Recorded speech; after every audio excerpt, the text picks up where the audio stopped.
So I think we'll start. It's time. Welcome to all. I'm Jeff Shanka, CEO of First Insurance Company of Hawaii. I'm here remotely in partnership with and in support of our colleagues at the University of Hawaii at Manoa College of Social Sciences, led by Dean Denise Konen. I also want to thank the Hawaii Business Roundtable and the Chamber of Commerce in Hawaii for their support. Wish we could all meet today in a more traditional setting to share our thoughts and ideas on how to assist our community to recover from the effects of COVID-19. But the fact that we're still in the early stages of that recovery is why our UH panelists will also be sharing the results of their research remotely, of course. When it became clear in 2020 that the pandemic would cause a prolonged crisis, the University of Hawaii emerged as a natural partner with which to explore and address the pandemic's effects, not just on our business community, but on all of our communities. By funding this research conducted by professors, postdoctoral researchers, and other academic partners, our joint goal was to provide evidence-based social sciences research so that Hawaii's leaders can make more informed and compassionate policy as our state deals with the rapidly changing COVID-19 situation. We know that in order to influence public policy, it was also imperative to bring different stakeholders together for joint discussion around these topics. This was our motivation for organizing webinars in August of last year, where study authors presented their work and engaged in conversation with a diverse audience of business, nonprofit, government, and academic leaders. So again, thank you for your attendance today and support. With that, I want to turn it over to Dean Denise Konen, who will facilitate today's event. Thank you. Aloha, thank you, Jeff. I'm Denise Konen, Dean of the College of Social Sciences at the University of Hawaii at Manoa. Thank you so much for joining us today for another webinar in our series, The Social Sciences Effect. Invitation to today's webinar was highly selective, and we have online very influential leaders. I want to especially thank Gary Kai and members of the Hawaii Business Roundtable, and Sherry Menor McNamara and members of the Honolulu Chamber of Commerce. Thank you, members, for joining us today. And I especially want to thank Jeff Shanka and Steve Tabusi from First Insurance Company of Hawaii. You know, last spring, in the very early days of the pandemic, Jeff contacted me because he believed that Hawaii's decision makers, business leaders, and policymakers needed more social sciences research. He saw that our current health crisis and our economic crisis was also a major social crisis and had significant social impacts. He wanted us to bring hard-hitting social sciences to this effort. And with his inspiration and support, the college has launched an effort to identify some of the most pressing issues of our day and harness the talents of our faculty. So we want to provide that research directly to address Hawaii's most pressing, urgent societal issues through bold collaborative action. And we launched this series last summer with rapid research on the pandemic, and we're continuing our research today with a two-part series this week, beginning with today's topic on vaccine hesitancy in Hawaii's diverse communities. We're so fortunate to have two outstanding researchers present who will share with you communications research and answer your questions. And we definitely want to hear from you too. So please submit your questions via the Q&A box at the bottom of your Zoom screen. Submit them at any time through the webinar, and we'll have time to delve into your questions at the end of the presentation. With that, let me turn it over to Professor of Psychology and our Director of the Social Sciences Research Institute, Dr. Jack Burrell. Jack? Thank you, Dean Konen. I would like to introduce our presenters and research team for the day's webinar. Our presenters will be presentation will be led by Dr. Jessica Gasserick and Dr. Amy Hubbard from the Department of Communicology, and we will then open up the webinar for questions and answers with all of the report co-authors. This includes Dr. Harry and Lee, of the Department of Communicology, Dr. Ruben Juarez of the Department of Economics, and Yuhiro, and myself. If you would like to ask a question, please enter them into the question and answer box at any time during or after the presentation. Thank you, and I will turn it over to Dr. Hubbard, who will begin our presentation for the day. Thanks, Jack. Now that there are COVID-19 vaccines available, attention is focusing on getting more people vaccinated. But how can this be done when some people are very willing to be vaccinated and others are more reluctant to do so? We think that part of the answer is effective communication. By designing public-facing communication and messaging to reach people with differing degrees of vaccine hesitancy and following best practices for communication, we can help to maximize the number of eligible people in Hawaii who get vaccinated. Thus today, we will provide background on vaccine hesitancy in general and in Hawaii specifically, and offer recommendations for effectively communicating about COVID-19 vaccines and vaccinations. So let's begin with vaccine hesitancy. Previous research about vaccines identifies 4 types of barriers to getting vaccinated. The first type of barrier is access. These are problems associated with getting the vaccine itself, even when people want to. Some examples include difficulty in getting to vaccination sites. So this might be related to transportation or obtaining release time from work, and difficulty scheduling appointments. The second type of barrier is perceived harm.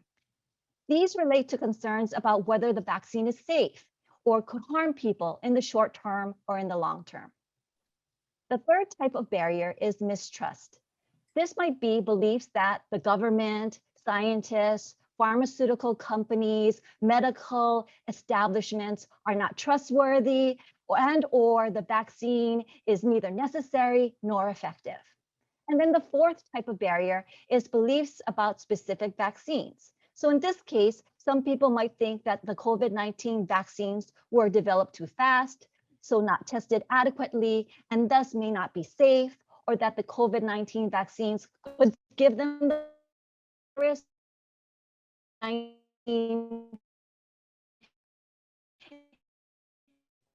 so that COVID-19 is not really a serious threat. Think about these barriers and can help answer questions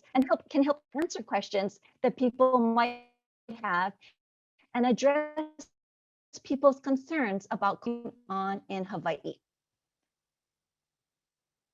Data from the US Census Bureau's ongoing Pulse survey gives us a glimpse of this. The Pulse survey is a bi-weekly survey that began to ask people across the US, including Hawaii, about COVID-19 vaccinations, starting in early January of this year.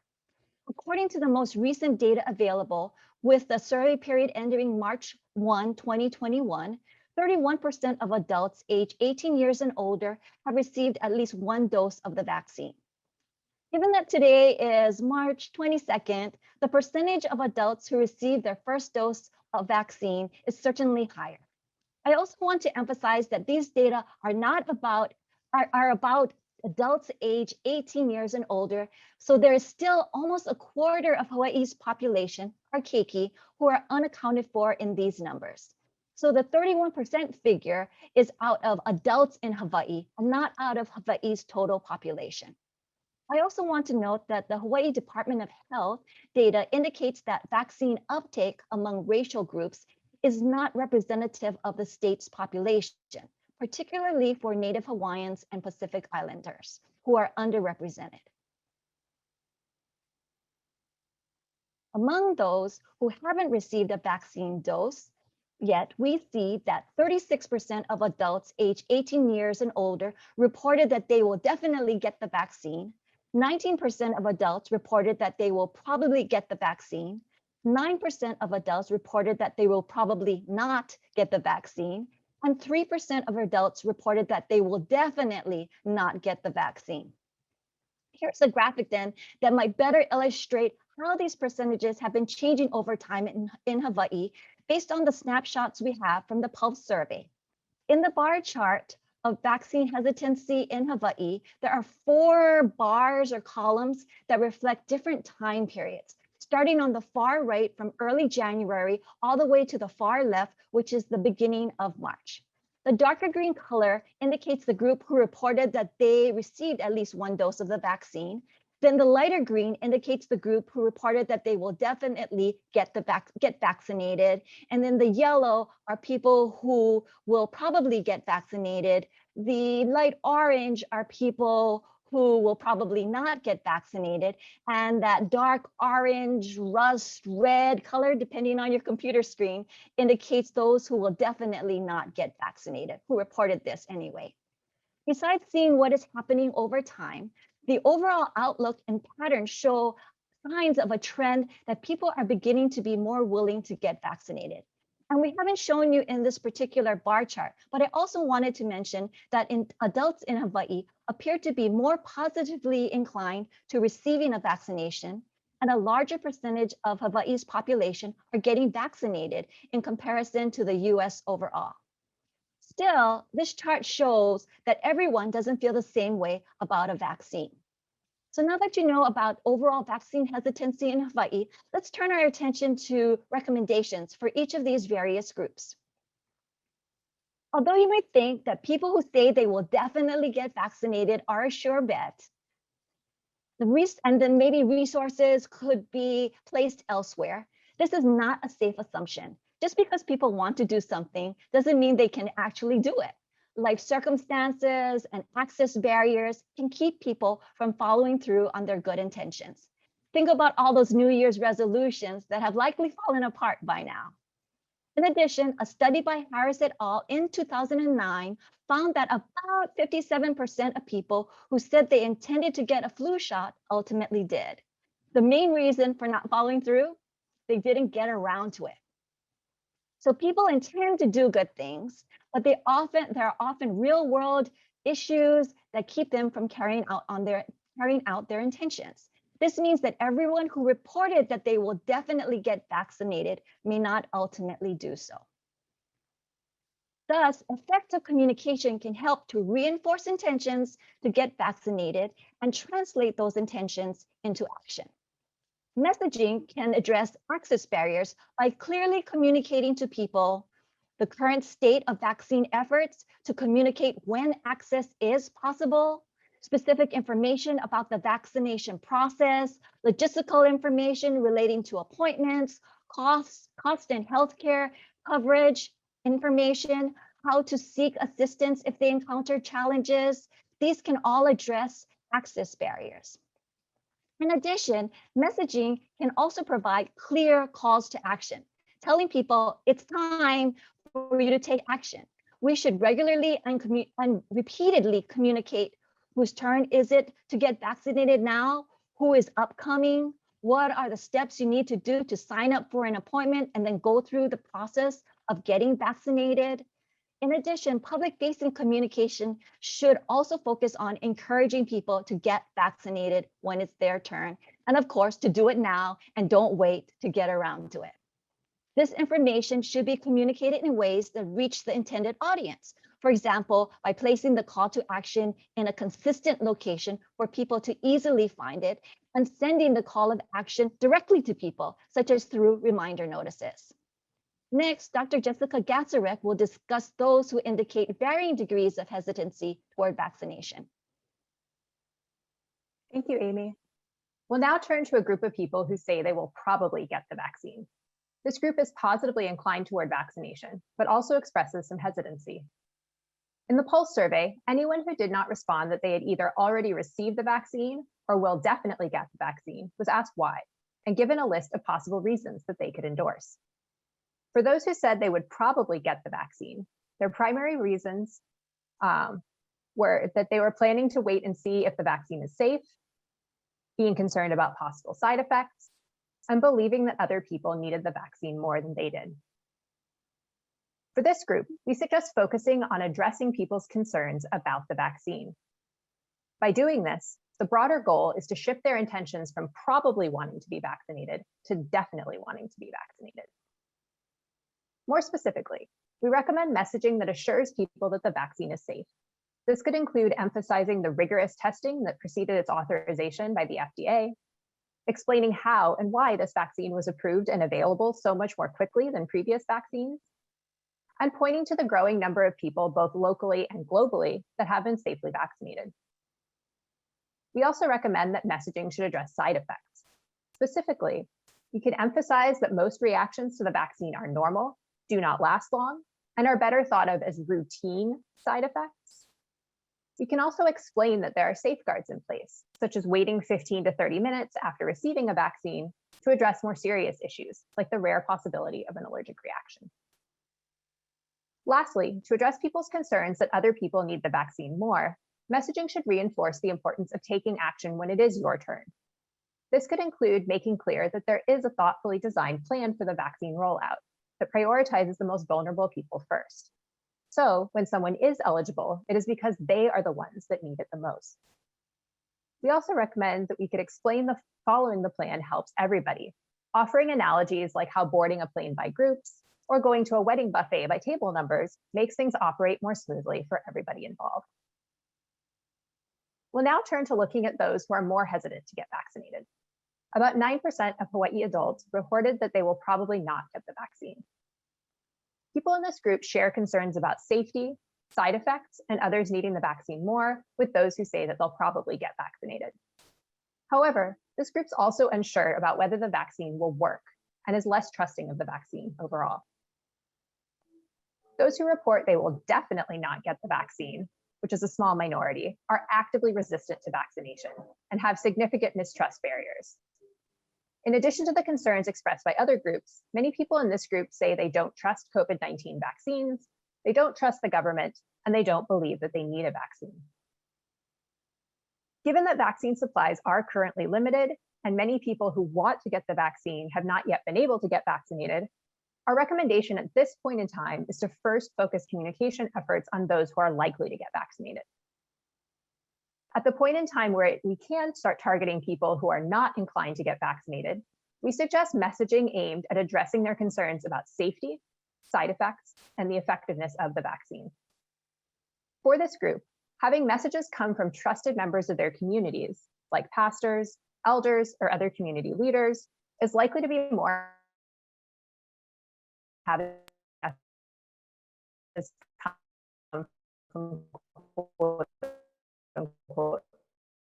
official sources. Policies and regulations that encourage vaccination may be more effective than persuasive messages. For instance, requiring vaccination for air travel or to go to certain kinds of businesses like gyms may incentivize people who otherwise would not get vaccinated to do so. This is something we would only suggest exploring after vaccines are widely available. Right now, there are also some questions around the legality of such regulations since the vaccine is available through an emergency use authorization rather than through a traditional approval process. If and when such policies are in place, there should be clear communication about what these policies consist of and when they are going to be implemented so that people can prepare and take action. Across all messaging, there are several best practices in communication that we would recommend. First, messages should be tailored to their target population. This includes making sure that they are accessible in a language that population can understand and that they are presented in culturally sensitive and culturally relevant ways. Closely related, it's also important to tailor the communication medium.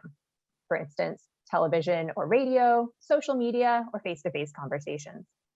Messages should appear in the mode or place that people in the group they're targeting are most comfortable with and are most likely to see. It's also important to engage message sources that are trustworthy for the target population. In some cases, this will be doctors, scientists, or the Department of Health. In other cases, it will be community members, like pastors, friends, or neighbors. No single source is going to be effective for everybody, so it's important to both determine who trustworthy sources are likely to be for a given group of people and to engage multiple sources to reach different people within a group. Finally, we recommend emphasizing local experiences and local stories. Narratives are much more compelling to people than our lists of facts. So, for instance, rather than saying that some number of people from a certain group have been vaccinated, like teachers, essential workers, or kapuna, tell stories about one or two of these people from this group including what they did to get the vaccine and why they got the vaccine.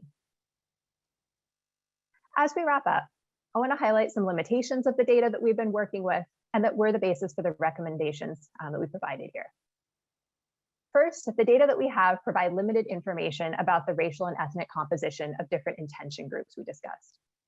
There's not specific information about some of the racial groups that are very important in Hawaii, such as Native Hawaiian and Pacific Islanders.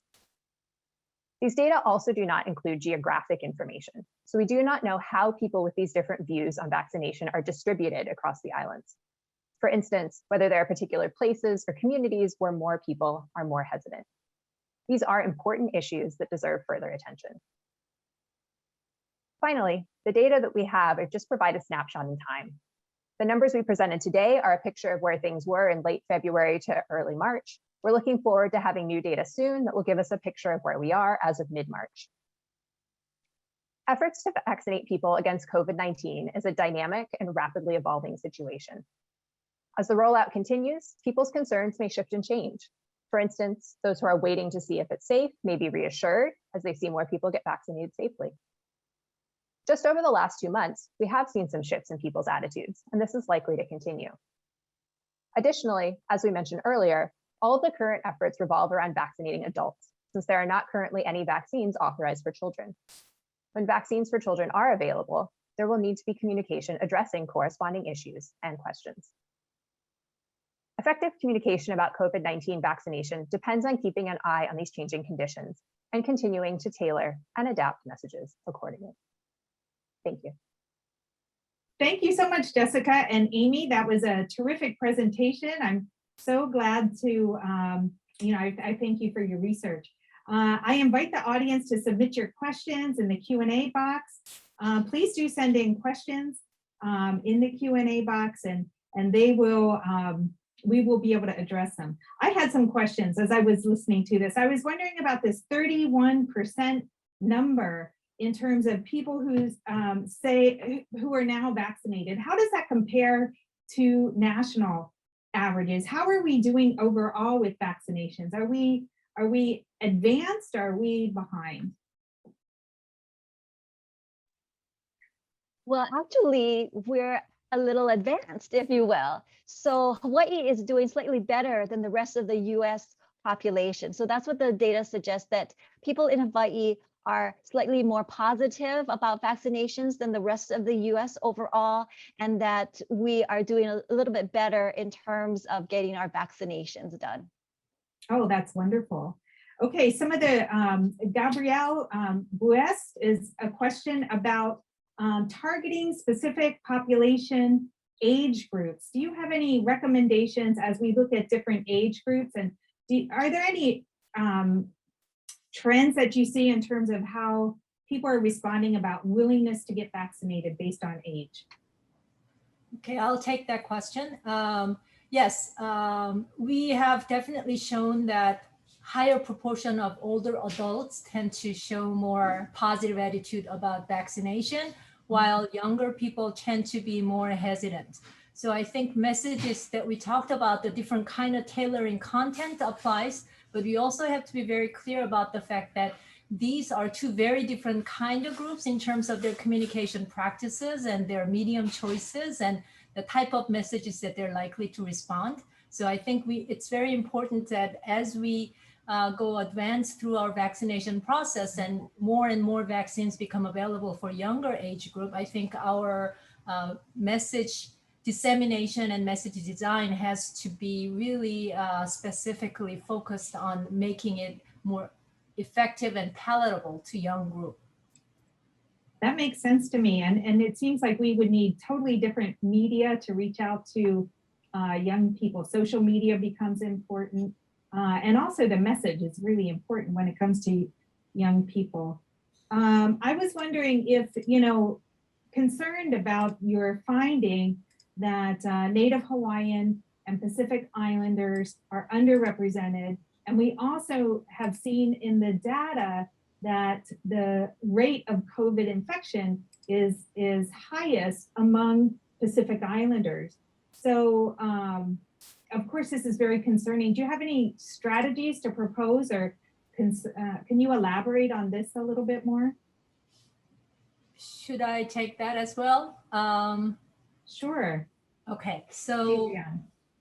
I think this is, I kind of sigh because I think this represents a usual affair of things in terms of health equity, not just for COVID, but everything else, cancer and all different kind of health issues. So, and this is due to a variety of different very deep-rooted problems, such as, the initial differences in terms of their educational and income status, as well as our existing health delivery system and inequity that exists in that. So I think it's important for us to recognize that it is not necessarily that the hesitancy is much higher among certain racial ethnic groups, but it's more, we're not getting the right kind of information out to these individuals as much as the message is getting out to more conventional, white and well-educated groups. So I think there's lots of things that we need to think about. As we're designing messages, we need to think about what kind of medium, again, what kind of messenger is important.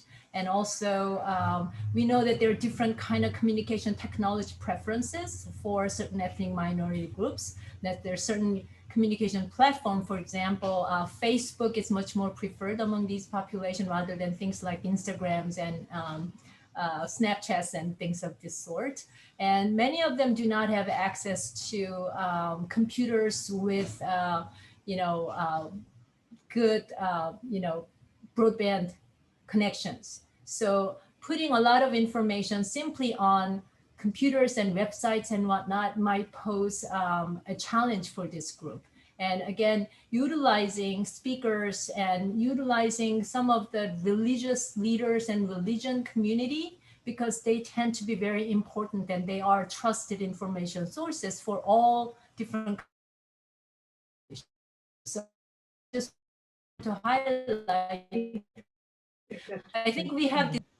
These are such good points. The need to change the way we communicate or adapt to these special to various groups throughout the state, especially our Pacific Island Native Hawaiian communities, takes different strategies than maybe we're using now.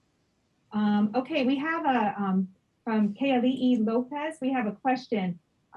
Let's see. Would like the researchers' thoughts about those that are most motivated, will take the time and make the effort to get vaccinated, but there are those who want to be vaccinated but do not make the effort unless the vaccine is more convenient and accessible. Do you have any comments about this? Is there something we can do in terms of messaging, or is this beyond a communications issue?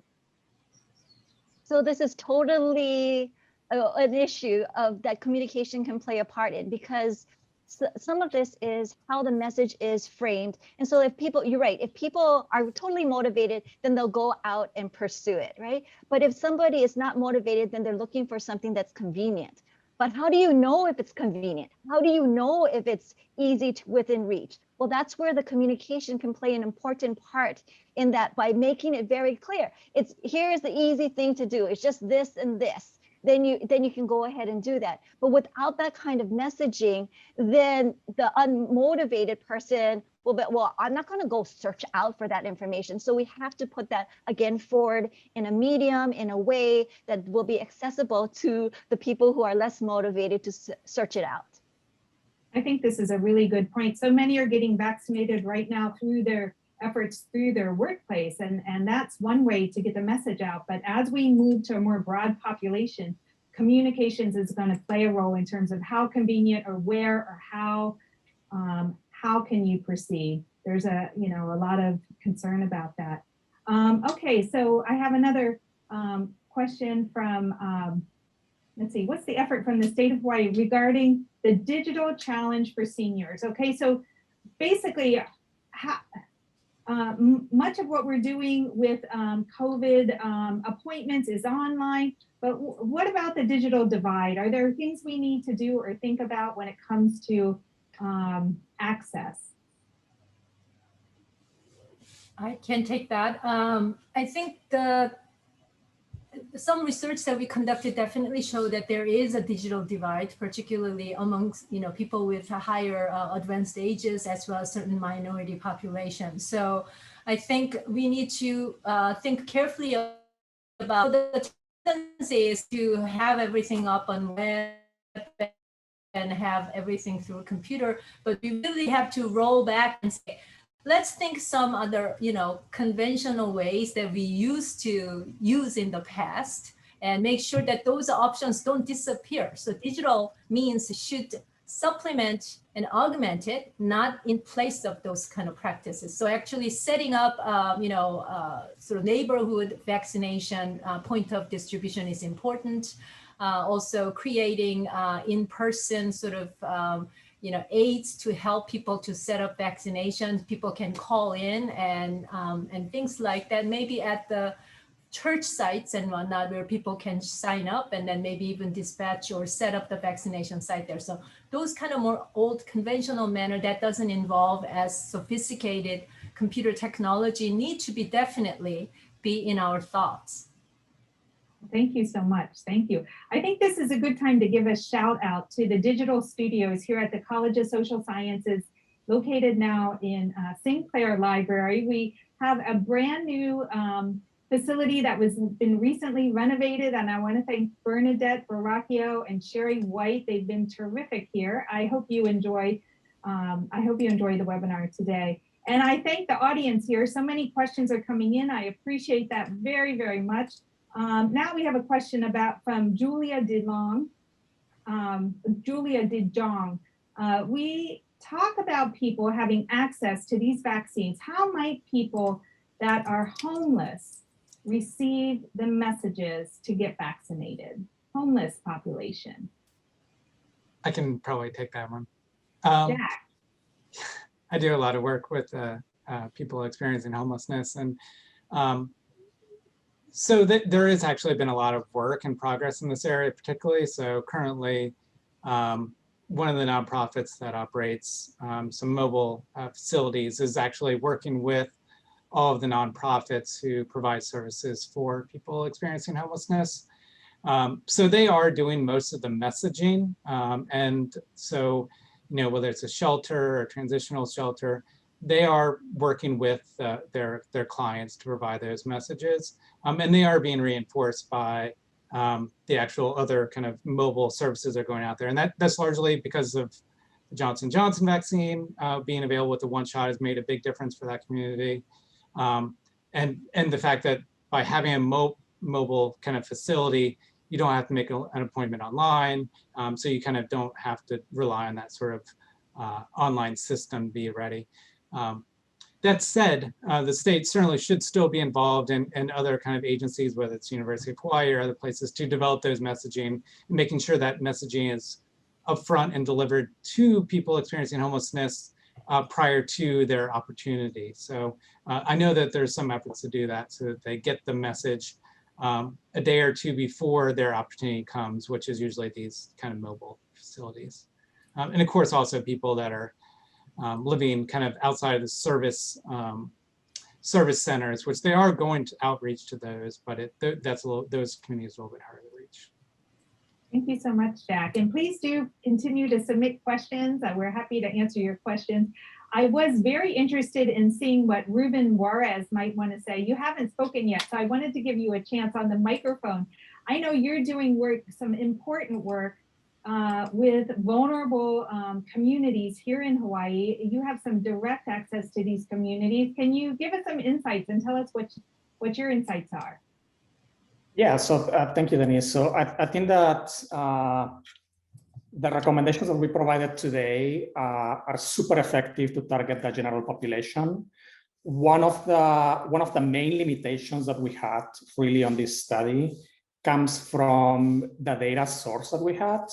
Especially, it is not perfect of the Hawaii population, but also we were not able to break down the data into Native Hawaiian and Pacific Islanders.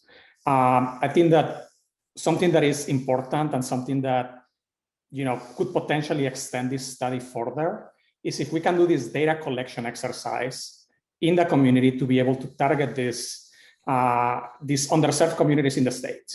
So I think that one natural extension of this study is to figure out ways to partner with stakeholders to look at this exercise of data collection. So we are able to provide more specific targeted recommendations to those populations that we are not able to do today. So. Thank you, Ruben. Thank you, Ruben. And I'll turn it to Amy. Do you have anything you want to add before we, Amy and Jessica, if you have anything you want to add today? So I just wanted to add to what Ruben was saying is that even some of the terminology that we use in the messaging could benefit from additional research. So I was just talking to a physician yesterday about side effects, because side effects is such an issue. But she said side effects from a physician standpoint, it's sort of neutral. But I said from an audience standpoint, it sounds like, oh my gosh, there's a side effect. Like, could something be done about that? And so if messaging, what Jessica talked about, which is the routine versus and not dangerous, but maybe that language should be investigated. Like, what's the best term to reach people to have them understand that there will be some effects, but these can be good signs of your body gearing up to fight the COVID-19, and so the virus that causes COVID-19, and so some of that requires some additional research on what kind of language might be the best to reach specific populations. Oh, thank you. Jessica, did you have anything you wanted to add?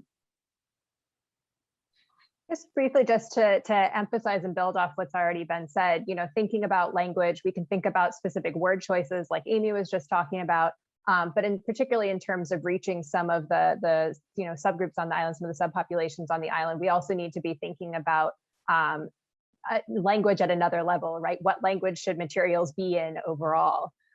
Because I think it's kind of natural to have English be the first and default language in which to put things out, but we also need to be thinking about people who are not necessarily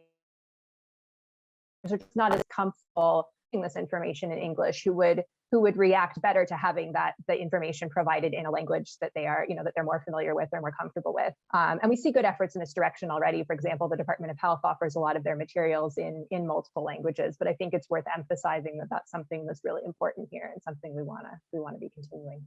Oh, thank you so much. So I want to let all of the listeners know that we've already been, because of this webinar series, because people got excited about this topic, that we've been contacted by some members of the State Department of Health and also their communications task force. They want to work with us at the University of Hawaii with these researchers on making sure that Hawaii's efforts are in alignment with the best research that we have available. And I'm certainly glad that we can be that kind of research resource to our community. I really do thank everybody who joined today. If you like these webinars, you want more of this kind of thing, please do feel free to email me personally at conan@hawaii.edu. We do have a next webinar coming up. It's scheduled for this Thursday, March 25th at 1 p.m. An invitation has been sent out, but if you haven't received one, feel free to email me, conan@hawaii.edu. And the topic of this next upcoming webinar is on addressing hunger and food insecurity among Hawaii's families. Right now the food bank has its food drive going on. It couldn't be more valuable. And the research that our researchers have produced shows that our community needs a big support this year, most particularly. So I hope that you can join. Please do share this information with friends and people that you think are interested. We are so grateful at the University of Hawaii at Manoa that we can work with the community like this. And again, I want to thank Jeff Shonka for his vision that the community does need social sciences research, that kind of careful, evidence-based research that can inform decision-making in our community. So thank you so much. Mahalo. You're very welcome.